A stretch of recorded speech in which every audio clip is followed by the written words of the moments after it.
자,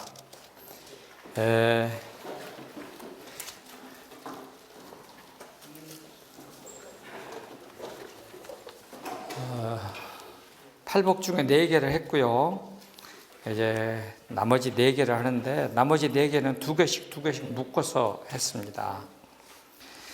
하나님과 나 사이에, 거기 5페이지, 하나님과 나 사이에 관계가 정립된 다음에 비로소 이웃을 만날 수 있게 되고, 이웃은 뭐라고 말해요? 또 다른 나, 그 다음에 또 다른 하나님의 형상이라고 말할 수 있습니다. 그래서 이웃에 대해서는 우리가 굉장히 조심해야 됩니다. 여러분들이 아마 그 톨스토이의 사람은 무엇으로 사는가 하는 그 수필을 다 읽어봤을 거예요. 그 책을 한번 꼭 다 읽어보세요. 거기 보면 바보 이반 얘기도 나오고 여러 얘기가 많아요. 나는 톨스토이 집에도 가보고 제가 진짜 생가도 가보고 모스크바에 있는 톨스토이 집에도 가보고 톨스토이 많이 가봤습니다. 내가 러시아 모스크바에 95년도부터서 한 10번은 갔을 겁니다.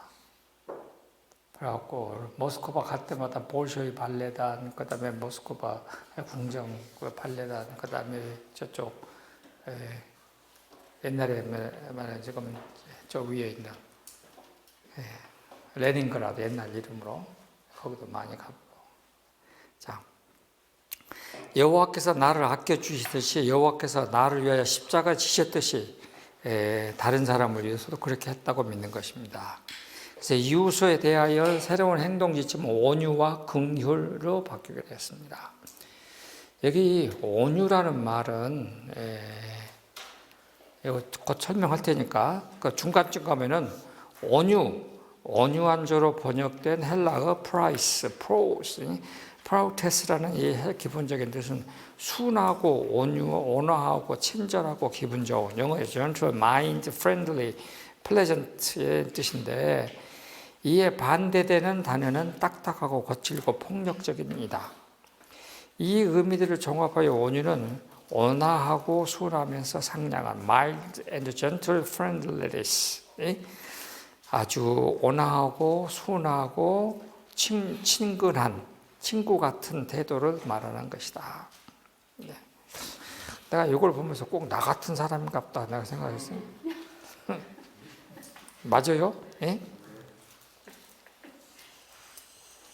우리 집사람이 그곳에 속아갖고 결혼해갖고 생긴 것만 그러지 아주 독종이라고.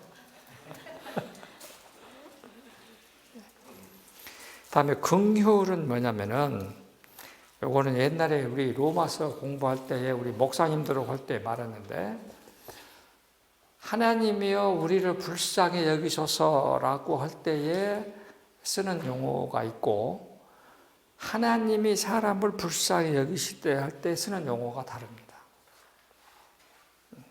그러니까 여러분들이 이제 미사를 할 때에 미사송 중에 맨 앞에 나온 것이 이제 있고, 그 다음에가 큐리의 LA송이거든요. 주여 우리를 불쌍히 여기소서가 나옵니다. 그게 미사곡 제목이에요. 유명한 제목이에요.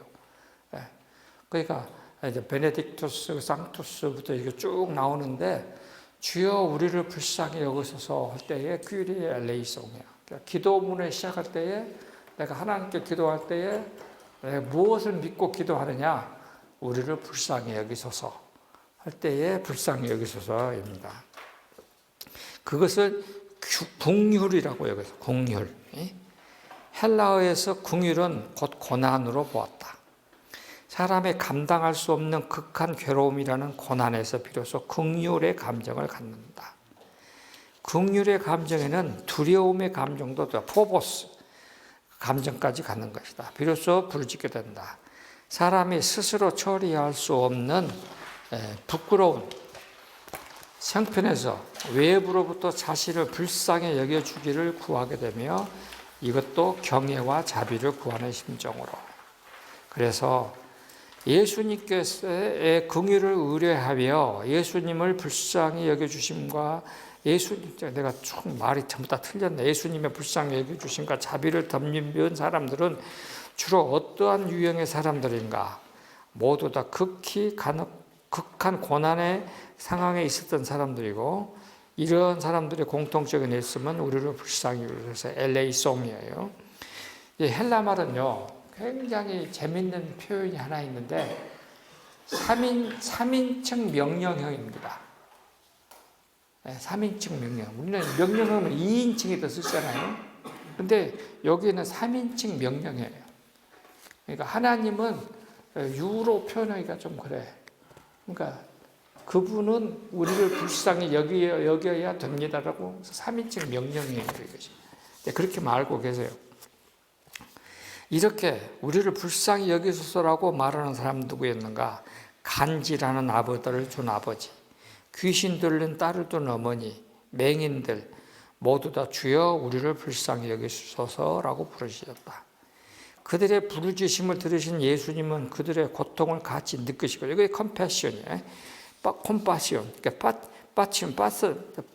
패션을 같이 느끼고서 불쌍히 여기시고 엘레오 하시고 자비를 베풀어 주셨다.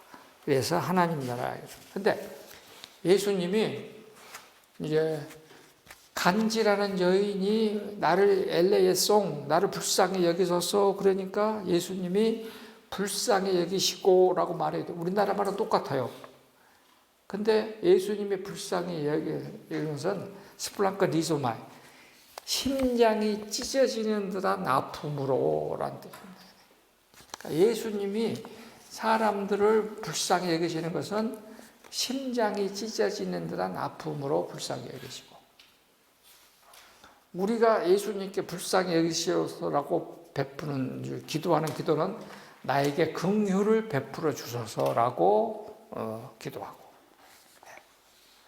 사람은 맞으면은 한 10% 했다면 하나님은 200%를 이제 불쌍히 여기시는 거예요. 그러니까 나 요새 이 팔복을 공부하면서 우리는 팔복하면은 그냥 하나님께 복 받는 것으로 생각했는데 그게 복 받는 것이 아니고 내가 요만큼 하나님께 갖다 드리면 하나님은 요만큼 주신다는 말이 팔복이더라고요. 여러분도 안 그럽니까? 다 우리 새끼들 다 내가 내 돈 줬어. 근데 걔들이 나한테 100만 원 가져가고 5만 원짜리만 갖고 오면 나는 5천만 원 받은 것 같아. 그거요. 가장 쉽게 말하면 그렇게 설명할 수밖에 없어. 그것이 하나님이 우리를 불쌍히 여기시는 거예요. 자, 그러면은 온유한 자는 땅을 기업으로 받는다 그랬거든요. 성경에서 온유한 마음으로 사람들에게 긍휼을 베푸던 사람은 누구인가? 첫 번째는 모세이고, 두 번째는 다윗이고, 세 번째는 예수님입니다.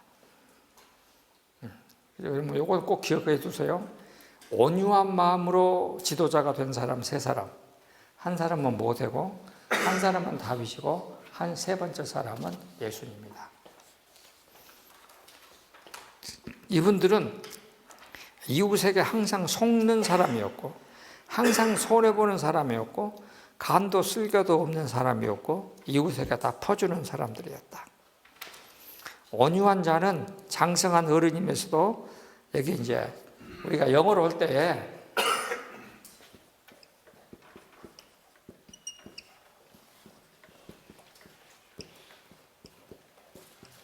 요거 두 개요. 여기 차일드시 하면은 아이고 참 못나니, 덜 떨어진 사람, 아직도 애기처럼 노는 생각이. 요거는 뭐예요? 어른이지만 애기처럼 생각하는 사람, childlike. 어린아이처럼 생각하는 사람, 순수하게 생각하는 사람, childlike. childish는 아이고 참 나이값 못 오네. 나이값 못 온다는 뜻입니다. childish. 그래서 온유한 자는 장성한 어른이면서도 어린아이처럼 철없어 보이는 사람이었다. 예수님께서 천국은 어린아이들의 마음을 가진 자들의 것이다라고 말씀하신 대로 천국의 등기 권리증을 이 땅에서부터 가지고 있었던 사람들이다. 여기에서 모세, 다윗, 예수님을 차례대로 살펴보고 한국 기독교권에서 이처럼 살았던 사람들을 알아보려고 한다. 모세는 어땠는가? 모세라는 단어의 뜻은 뭐예요? 물에서 건진 자. 모세는 40년 법칙이 3번 있습니다. 그러니까 애굽에서 40년, 미디안 광야에서 40년, 그 다음에 지도자로서 40년. 모세는 40년, 40년, 40년 법칙이 있습니다. 그 오른쪽에 표를 그려놨으니까 요 표를 여러분들이 요것을 시험 본다 그러면 달달달달 외웠죠. 요거 시험 본다 그러면 달달달달 왜? 근데 그냥 여러분들은 넘어갈 겁니다. 근데 여러분들 해보시면 알아요. 우리 오 교수님도 역사 공부 사람이니까 이렇게 글로 쓰여진 것을 표로 만들어야 그걸 다 이해한 것입니다. 그러니까 나는 이 모세오경에 대한 얘기를 이렇게 표로 이렇게 만들어 놨으니까 여러분들이 훨씬 편하게 될 것입니다. 그냥 보면 알게 될 거예요. 그 다음에 야곱의 12아들 가운데 요셉은 아버지의 총애를 입음으로써 형들로부터 미움의 대상이었고 애굽으로 향하는 미디안 상인들에게 은산지에 팔린 노예가 되었다. 아버지 야곱에게 가스마리를 주었고 형들에게는 잊혀진 동생이었고 요셉의 자신에게는 쓰라린 고통의 13년을 견뎌내지 않을 수 없었다.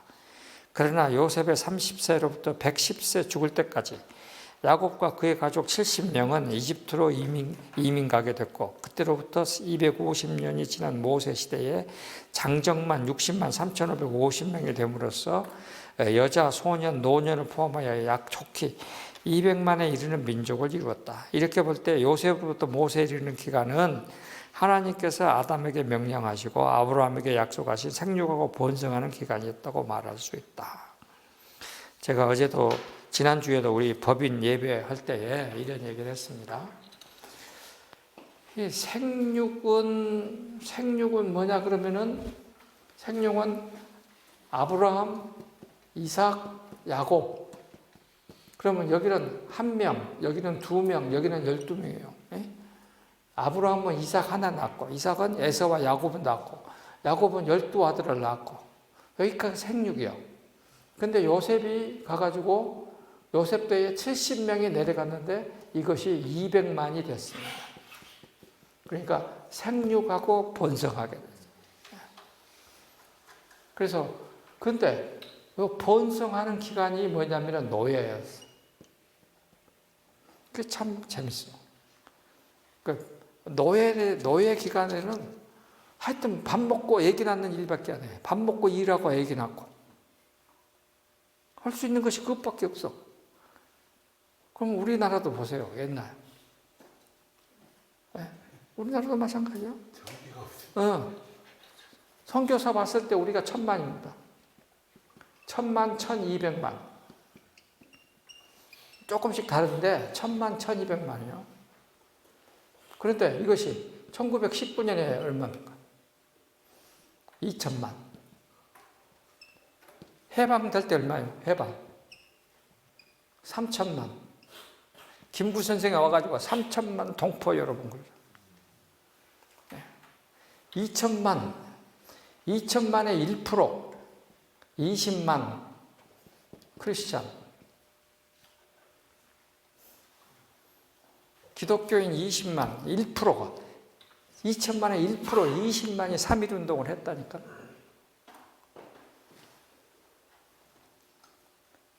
그러면 보세요. 이렇게 늘었어. 이렇게 10년 만에 이렇게 해서 이렇게 늘었어. 이때 우리가 할 수 있는 것은 뭐예요? 밥 먹고 일하고 노예처럼 일하고 애기 낳는 것만 해. 그러니까 이렇게 되더라고. 야, 하나님은 인구를 증식시킬 때 이렇게 하시는가 보다. 요즘은 얘기 안 나. 너무 재밌는 것이 많아가지고.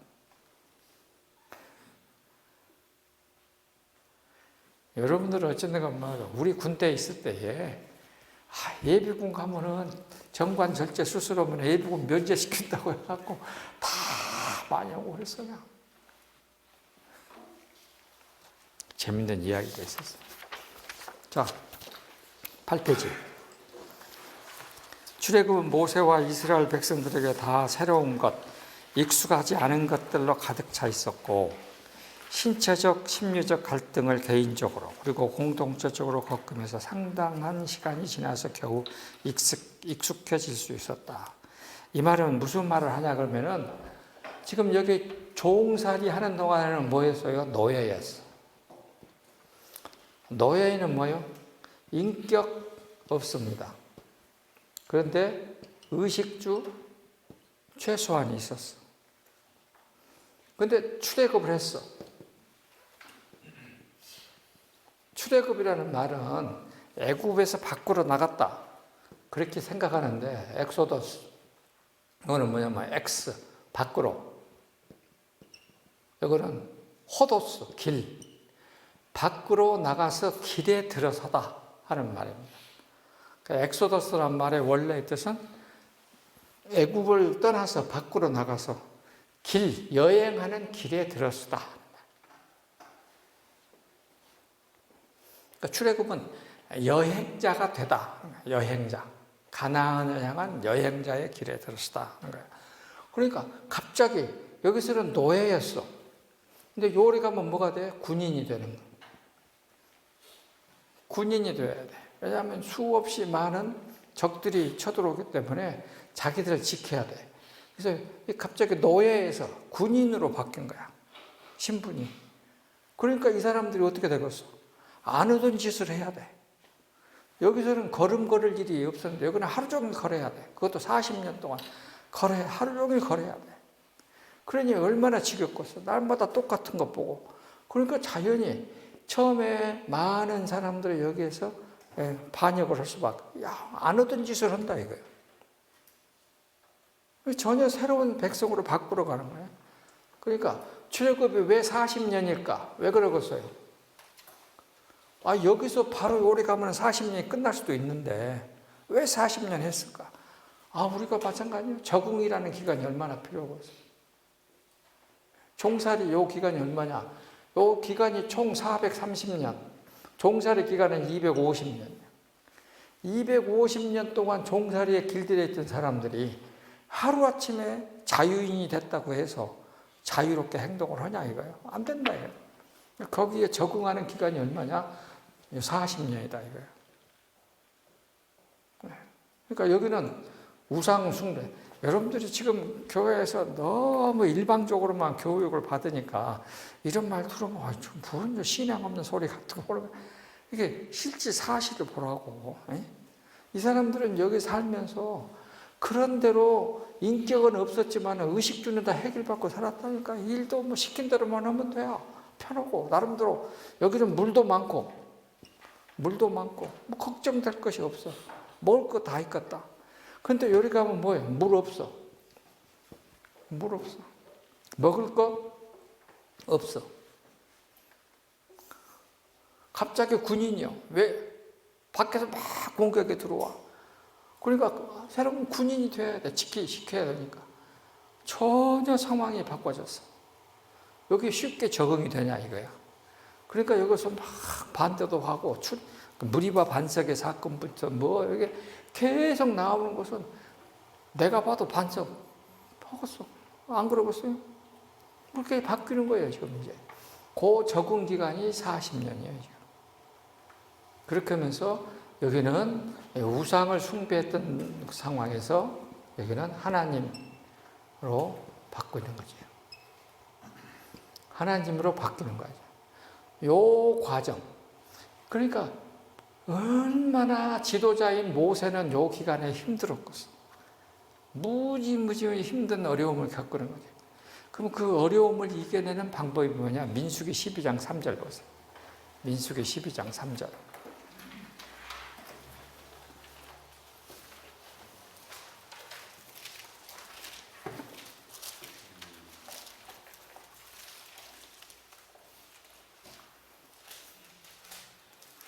누가 한 소리 큰 소리 읽어봐. 이 사람 모세는 온유함이 지면의 모든 사람보다 더하더라. 이 사람 모세는 온유함이 지면의 모든 사람보다 더하니라. 저 어려운 40년을 이겨내는 유일한 방법은 온유함이었어. 법대로가 아니고 온유함이야.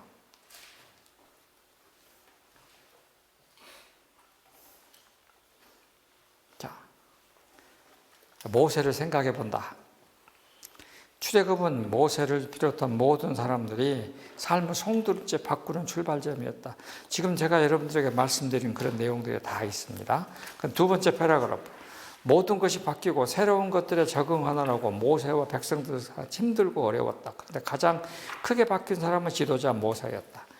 이집트에서 왕자로서 그는 시위병을 거느리는 신으로 높임받는 반신 데미가시였는데 이제는 인간 사람이 되었다. 신에 가까웠던 반신이었던 때에는 사람들로부터 높임을 받았는데 사람이 된 모세는 참 신이신 야훼 하나님을 높이고 반나고 대화하는 하나님의 친구가 되었다. 이제는 신처럼 떠받들다가 자기가 받들려다가 이제 신을 받드는 사람이 됐단 말이에요. 또 모세는 말이 서툰 사람이었다. 말수가 적은 사람이었다. 이 말이 뭔 말인 줄 아세요? 이집트에서는 사람이 이제 이집트의 황제는 신이요. 사람의 말을 하면 안 돼. 그러니까 이렇게 납작하게 만든 쇠를 불에 달고 갖고 넣어갖고 그것을 입에다 넣고 깨물게 합니다. 그러면 천장하고 혀가 붙어갖고 말이 안 되게 해. 사람 말을 못하게 했어. 모세도 왕세자로 지명받은 후에 그걸 겪었어. 그러니까 나는 말이 어눌합니다. 말이 서툽니다. 말은 그 말이에요. 그러니까 여러분들이 성경에 보면 나는 말이 서툽니다. 말이 나오는데 그 말은 그 뜻이요. 많이 배운다. 많이 배워. 알면 다쳐.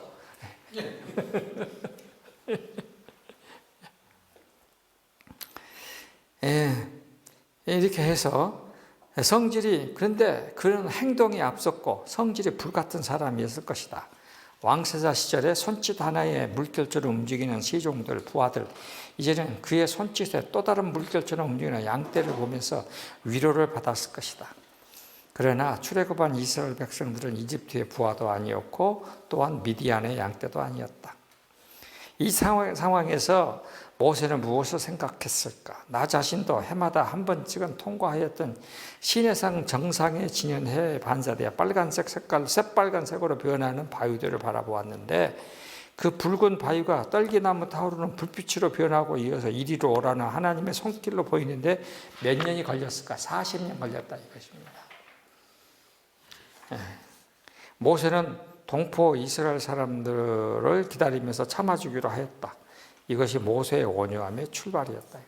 그러니까 모세는 자기 자신을 되돌아봤을 것입니다. 왜냐하면 미디안 광야에서 모세는 이렇게 해마다 양떼를 데리고 이렇게 라운딩하면서 풀 따라서 길렀다 이거예요. 그러니까 해마다 여기에 미디안 광야에 지금 가가지고 호렙산 앞을 매년 한 바퀴씩 돌았다 이거예요. 40년 동안 하루에 한 번씩. 그런데 어느 날은 호렙산에서 불기가 떨기나무로 빨갛게 하나님의 이리 와라 하는 손깃으로 보이는데 거의 똑같은 상황인데 이것이 하나님의 손길로 보이는 데는 모세도 40년이 필요했다. 그러니까 여러분도 하나님의 영감을 받으러 새 사람 되려면 40년 필요해. 그러니까 지금 까불어도 내가 참는 거야. 아직도 멀었으니까. 기다려주는 거야. 하나님도 기다려주는 거야. 지금 아니면 언제 까불겠냐? 실컷 까불어라. 나중에 때가 되면 알 것이다. 그냥 그렇게 기다려주는 거야, 지금. 하나님도 모세에게 그랬을 거라 이거예요. 그래서 자기가 그렇게 하나님의 기다리심으로 새 사람이 됐으니까 자기한테 덤벼드는 사람들도 기다려줘야지. 이렇게 하는 것입니다.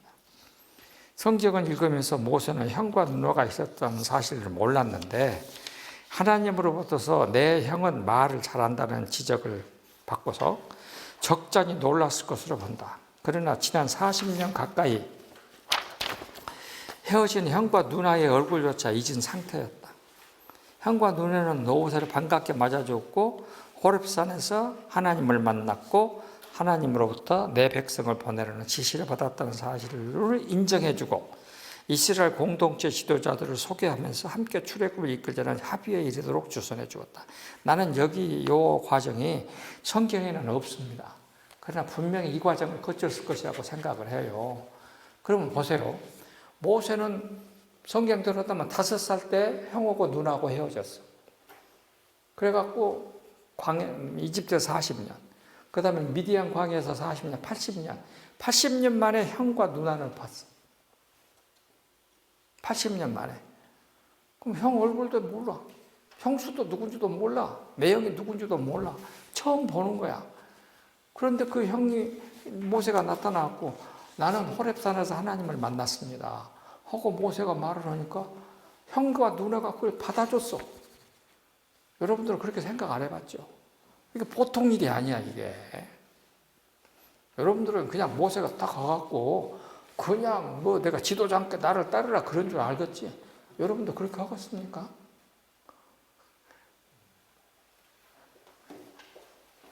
안 해줘. 그렇게 안 해줘. 그렇게 할 수가 없어.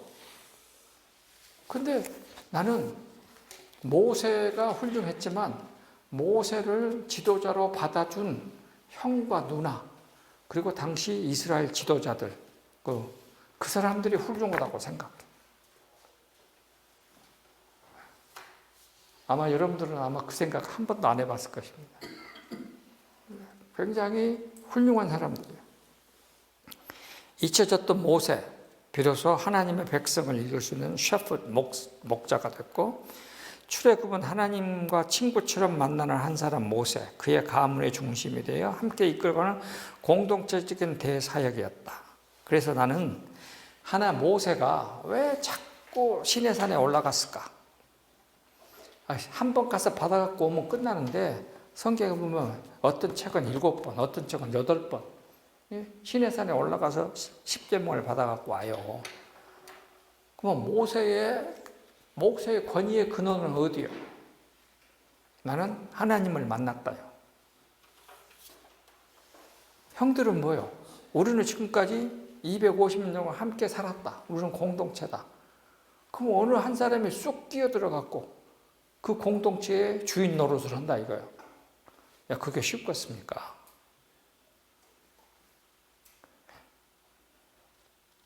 이게 안 돼. 이게 될 리가 없어, 이것이. 그런데 그렇게 자기를 받아주지 않는 그 사건. 이렇게 해서면 여러분 어떻게 보려도 형이 금송아지를 만들었어. 그러면 모세는 형을 용서하는 거야. 어떻게? 저 산 위에서 하나님을 만나고 하나님께 가서 형을 살려주세요. 우리 이스라엘을 살려주세요.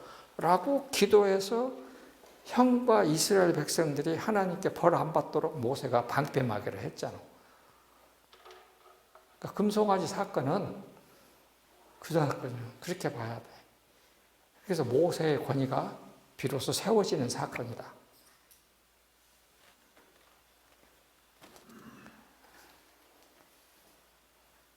전혀 새로운 얘기였을 겁니다. 근데 그러면은 왜 그렇게 되느냐? 출애굽기 32장 보세요.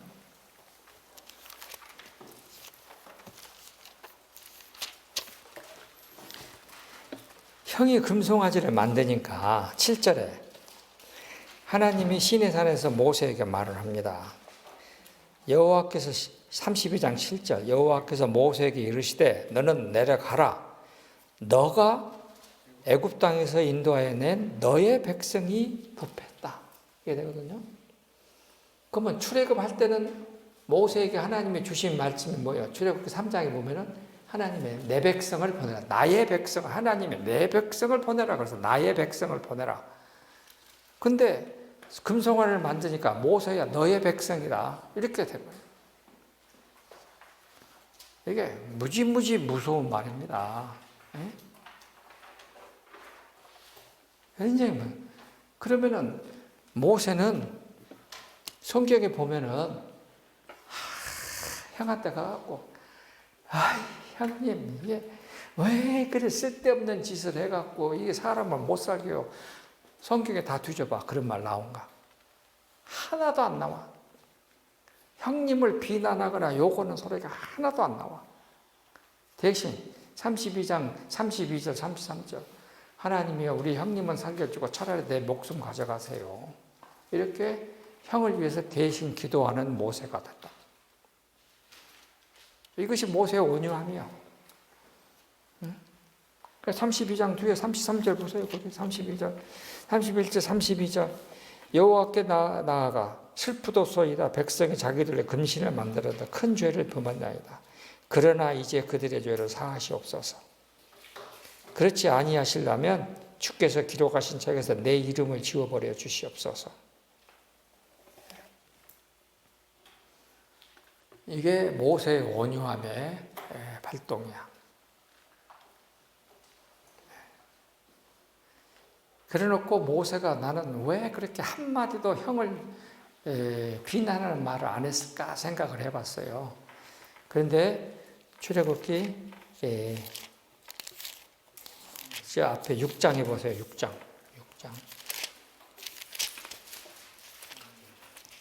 6장 3장인가? 이렇게 3장.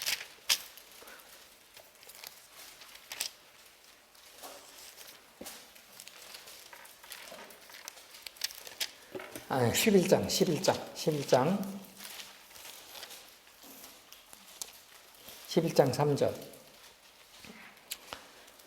이제 그 유월절을 하고 애굽에서 나옵니다. 여호와께서 그 백성으로 애굽 사람의 은혜를 받게 하려 하셨고 또 그 사람 모세는 애굽 땅에 있는 바로의 신하와 백성의 눈에 아주 위대하게 보였더라. 모세는 출애굽을 이끄는 과정, 애굽에서 열제하고 내리는 과정에 무엇으로 됐느냐? 애굽 사람들과 이스라엘 백성들에게 신처럼 높임을 받았어. 그래서 모세가 호렙산에 올라가 있는 40일 동안에 백성들이 뭐랍니까? 우리를 이끌 신이 없어졌다. 그러니까 우리가 신을 만들어야 된다 해서 금송아지를 만든 거 아니에요?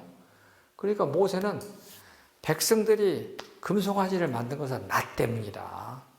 왜냐? 내가 그들에게 신으로 높임을 받았기 때문에 그랬다. 내가 만일 신이 아니고 나는 그냥 인간이다라고 했어야 되는데 자꾸 내가 호렙산에 올라가서 하나님 만나고 내려오고 이렇게 불도 내려오고 그러니까 사람들이 나를 신처럼 만들었다. 그러니까 출애굽은 내가 이끌고 가는 사람이고 하나님은 뒤로 갔다 이거예요. 요거를 모세가 느끼는 거예요. 그럼 모세의 온유함은 어디서 온 것입니까? 내가 하나님 앞에 하나님 자리에 올라선 신성 모독의 죄를 범한 놈이다 라고 생각합니다. 온유함은 어디서 오느냐? 하나님 앞에 내가 죄인이다라는 인식에서 오는 거예요.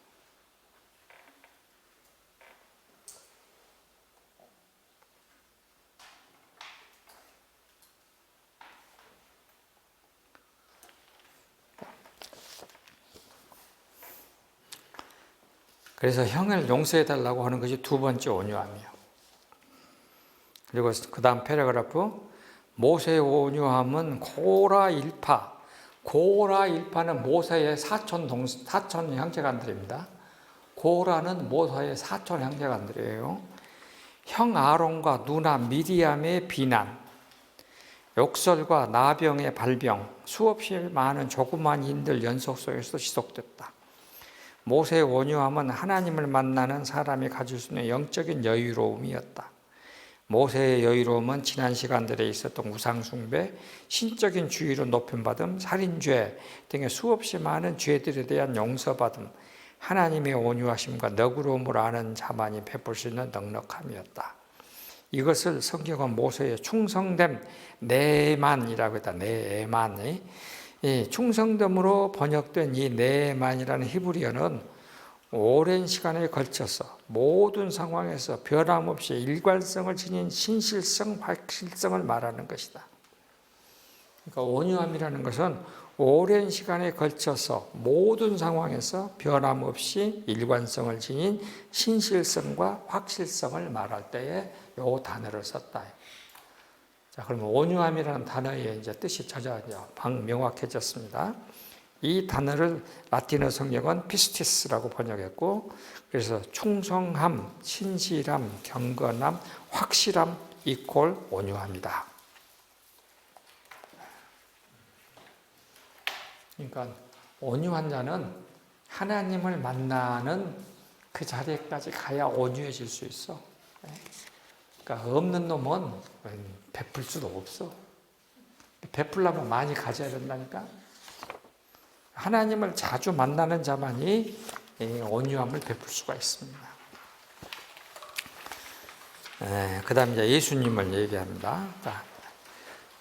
10회째. 모세를 비롯한 온 유대인들이 이집트에서 유월절 양을 잡아 그 피를 우슬조로 찍어 문인정 좌우 설주에 바르고 출애굽을 시작했습니다. 출애굽을 허용하시는, 그래서 유월절 어린 양을 잡은 그날 출애굽하는 첫 아침은 주변에서 들리는, 내가 이거 멋있게 썼다고 생각이 들어. 거기 5번째 줄에 주변에서 들리는 애굽 사람들의 곡소리는 출애굽을 허용하는 하나님의 출발 나팔이었다. 그러니까 이집트 사람들의 집에는 곡소리 나지만은 이스라엘 사람들에게는 출애굽을 알리는 신호였어. 출발. 이 곡소리는 이스라엘과 이집트 사이의 결별 신호이고 동시에 헤어짐을 위한 분리 집합을 알리는 나팔 소리라고 볼 수 있다. 이집트 사람과 이스라엘 사람들이 분리되는 거예요. 그랬다. 출발은 의기양양하였다. 그러나 조금 지나서 애굽의 군대가 뒤따르는 소리가 들리자 싸움은 한 번도 해본 일이 없었던 백성들은 금세 두 마음이 되었다. 모세는 종살이로부터의 자유, 인격의 회복, 가나안, 하나님 예배 등의 희망을 약속했지만 그 약속이 성취되기까지는 건너야 할 많은 장엄밀이 있으리라는 귀뜸은 없었다. 하나님이 그렇게 건너게 된다는 귀뜸을 안 해줬어. 근데 와서 보니까 그랬어요. 한쪽에서는 모세가 우리를 속였다는 소리가 들리기도 했다. 이어서 80년이 넘도록 존재도 모르던 놈이 나타나서 우리를 속이고 덩달아서 애굽의 왕까지 속여서 우리를 애굽에서 나오게 하더니 이제는 우리를 길에다가 내던지고 엑소더스. 우리를 어쩌란 말이냐? 응? 출애굽이란 단어 설명했어요. 그 다음에 모세는 출애굽 40년 내내 두 소리를 들어야 했다. 애굽에서는 인격이 없는 종이었지만은 의식주는 해결받았으므로 다시 되돌아가는 쪽을 택하자는 절망적인 자괴감의 소리가 있었고, 비록 의식주의 불안정과 생명의 위협이 있을지라도 이제는 인격이 존중되는 자유인이 되었으므로 가나안, 하나님께서 조상들에게 약속하신 젖과 꿀이 흐르는 땅으로 들어갈 수 있는 약속을 따르는 희망의 소리가 있었다. 출애굽 노정에서 두 소리는 끊임없이 들렸다. 힘들고 어려웠다. 민수기 33장에 기록된, 자, 여러분 민수기 33장 한번 펴보세요. 나만 읽으니까 안 되겠더라고. 여러분도 같이 읽어야 돼. 자, 민수기 33장. 민수기 33장은 뭐냐면 출애굽하는 동안에 천막을 친 장소가 나와 있습니다. 그러면 이제 천막을 쳤다고 생각해 봅시다. 천막 200만이야. 그러면 한 집이 10명으로 생각해 봅시다. 그러면 요거 한 텐트 한 채요. 그러면 10명이 200만이면 텐트가 몇 개가 필요가 없어?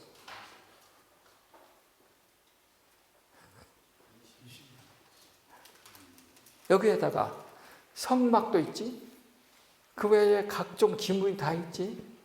그러면은 이 많은 텐트가, 어떤 사람이 이거 계산을 했어요.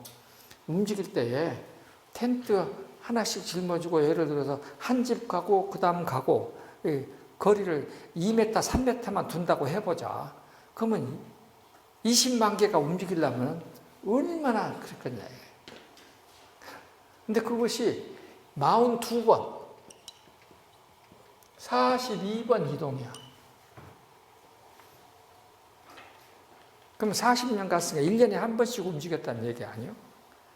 1년에 한 번씩.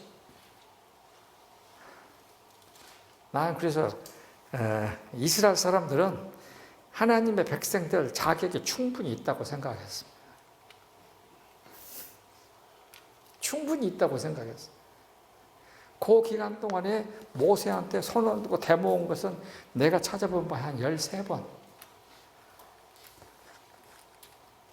여기 있는 여러분 같으면 내가 만약 이사장으로 여러분 1년에 한 번씩 학교 전부 다 옮긴다 그러면 어쩔 것이에요.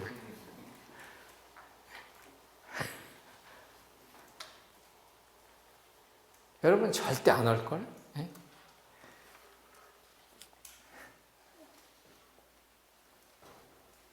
그랬다고 이게 모세라고. 예?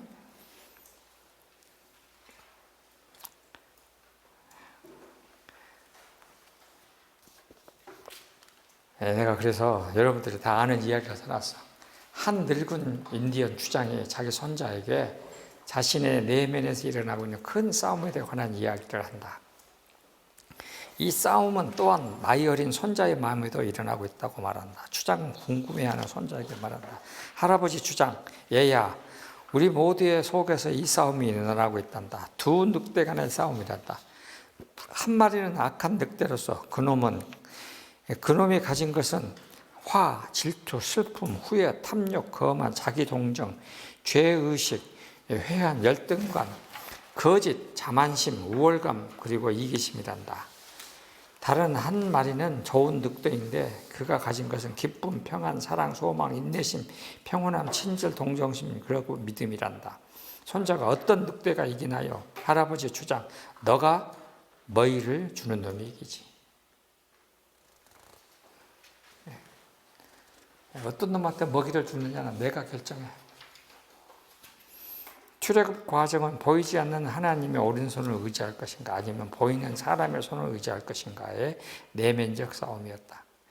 하나님의 오른손은 대신 싸워주시는 하나님이고 또한 너희들은 가만히 있으면 내가 너희를 위해 대신에 싸워주마 하였다.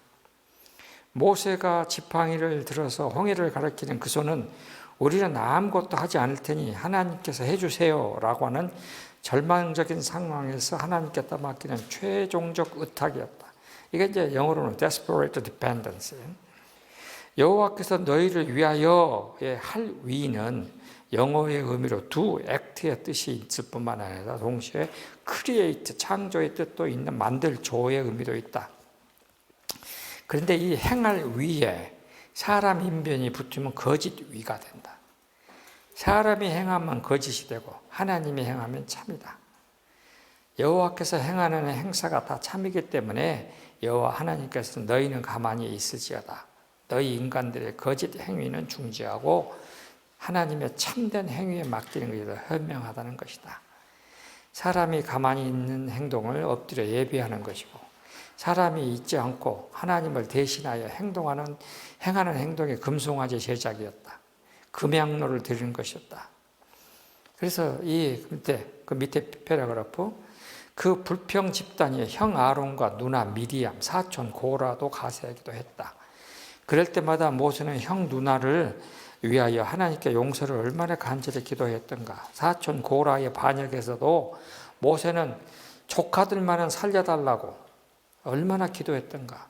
하나님의 모세를 향하여 이 사람 모세는 온유함이 지면의 모든 사람이 보다 더하도다. 실질적으로요, 고라의 자손들은 살아남았습니다. 고라의 자손들은 다 살아남았어요. 고라와 아내만 그리고 반역자들만 땅속에 들어갔어요. 그러니까 이게 모세의 온유함은 마지막으로 증명되었다. 무리바 반석과 지팡이 이게 모든 것들은 다 모세의 오합이다. 그래서 쭉 내려와 가지고 종합해 보건대 모세는 하나님께 충성한 사람이었다. 사람으로서 하나님께 충성하였던 하나님의 종이었다.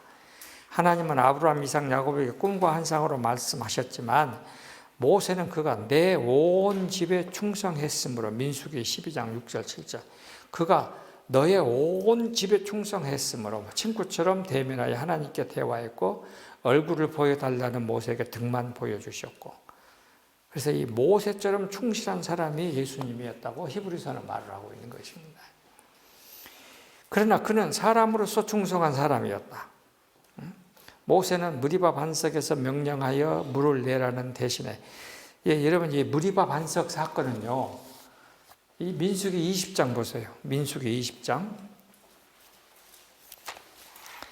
민수기 20장 8절. 무리바 반석에서 물을 내라 할 때에 하나님이 여호와께서 모세에게 말씀하여 이르시되 8절 지팡이를 가지고 너의 형 아론과 함께 회중을 모으고 그들의 목전에서 너희는 반석에게 명령하여 물을 내라.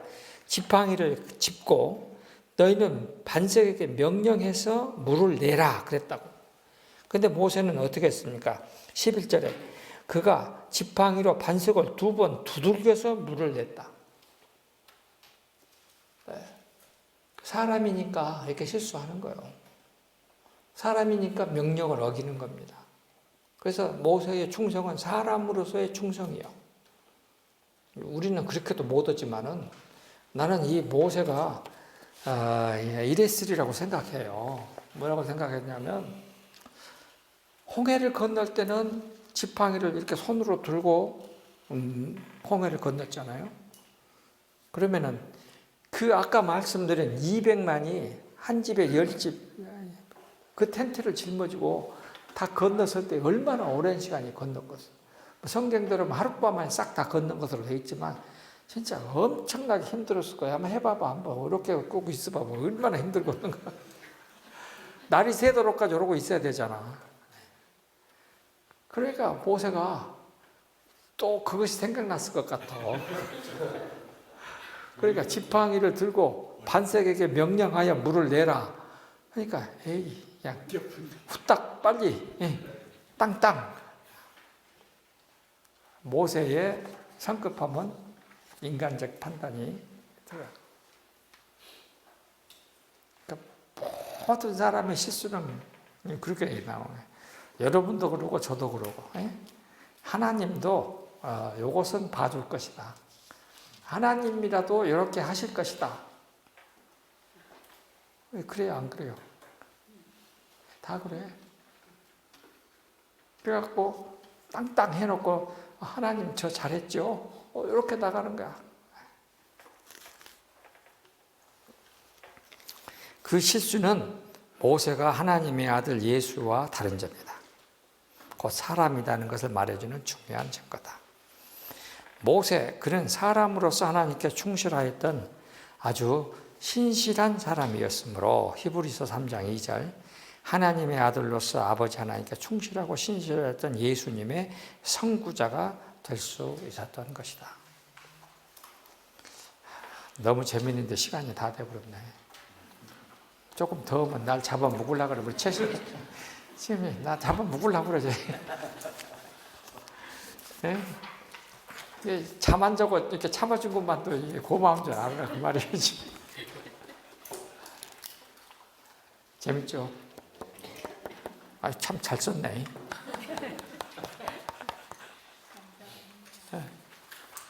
그래요. 다음 주에 봅시다. 수고했습니다.